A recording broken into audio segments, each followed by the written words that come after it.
Queremos dividir un decimal por otro decimal. El primer paso en estos problemas será escribir esto es un problema de división larga. Entonces tendremos 18.2 dividido por .04. Ahora vimos en el video anterior que dividir un decimal por un número entero es un proceso bastante sencillo. Movimos el punto decimal hacia arriba en el cociente, y luego nos dividimos a medida que normalmente lo haría. Ahora, la razón por la que menciono que es lo que vamos a hacer es manipular esto para que nuestro divisor sea un número entero. Y podemos hacerlo moviendo el punto decimal un lugar a la derecha. Observe cómo ahora estaríamos dividiendo entre 4 y podemos hacer este movimiento siempre, y cuando también muevamos el punto decimal en nuestro dividendo. Así que tomaremos este punto decimal y lo moveremos al lugar correcto, aquí. Así que ahora hemos cambiado el problema de división a 182, dividido por 4, pero el punto decimal ahora estaría aquí, después de los 2, que luego subiríamos a nuestro cociente. Ahora hablemos brevemente sobre por qué funciona este procedimiento. Si consideramos un problema mucho más fácil como, digamos 10 dividido por 2, sabemos que 10 dividido por 2 es igual a 5. También sabemos que el punto decimal para 2 está aquí y aquí por 10. Entonces, si movemos el punto decimal un lugar a la derecha sobre 2, estaría aquí, haciendo este 20. Ahora, si lo movemos al lugar correcto por 10, esto sería 100. Entonces, el problema de la nueva división sería 100 dividido entre 20, y observe cómo el cociente sigue siendo 5. Entonces, cada vez que movemos el punto decimal al lugar correcto, en realidad solo estamos multiplicando el divisor y el dividendo por 10. Así que sigamos adelante y realicemos esta división ahora. Primero queremos determinar cuántas patas hay en 18. Eso sería 4. 4 por 4 es 16. Restamos, que serían 2. Baje el siguiente dígito. Así que ahora queremos saber cuántas patas hay en 22 que serían 5.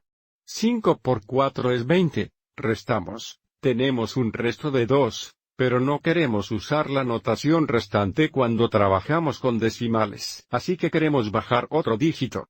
Y la forma en que hacemos esto tenía un 0 a la derecha aquí, que es agregar un 0 al valor posicional de las décimas, lo que no cambia el valor de 182. Así que ahora podemos bajar este 0 y preguntar cuántas hay en 20, que serían 5.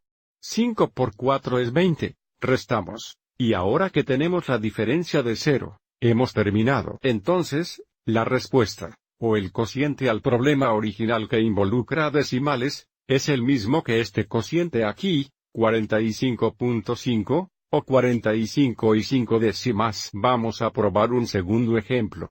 Tenemos 5.1, 2 dividido por 1.4, 2.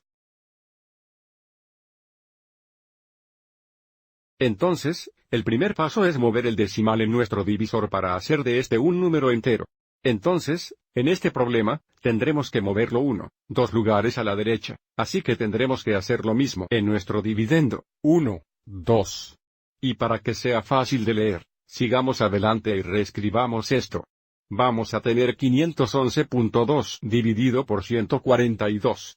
Este cociente será el mismo que el cociente del problema dado. Y ahora moveremos el punto decimal hacia arriba en nuestro cociente, y dividiremos como lo haríamos normalmente. Entonces queremos determinar cuántos 142 hay en 511. No es una pregunta fácil, creo que serán 3. Entonces 3 por 2 es 6, 3 por 4 son 12, lleva el 1. Entonces 3 veces 1 más 1 serán 426, y ahora necesitan restar. Esta diferencia es igual a 85, que es menos de 142. Entonces estos 3 son correctos. Baja el siguiente dígito, que son los 2. Y ahora tenemos que determinar cuántos 140 y 2 hay en 852. Nuevamente, no es una pregunta fácil, intentemos 6. 6 veces 2 son 12, lleva 1, 6 veces 4 es 24, más 1, eso es 25, lleva 2. 6 veces 1, más 2 es 8, así que funcionó perfectamente. Esta diferencia es 0, no tenemos dígitos restantes, así que hemos terminado. Este cociente es igual a 3.6 o 3 y 6 décimas, que también sería el cociente del problema de división dado.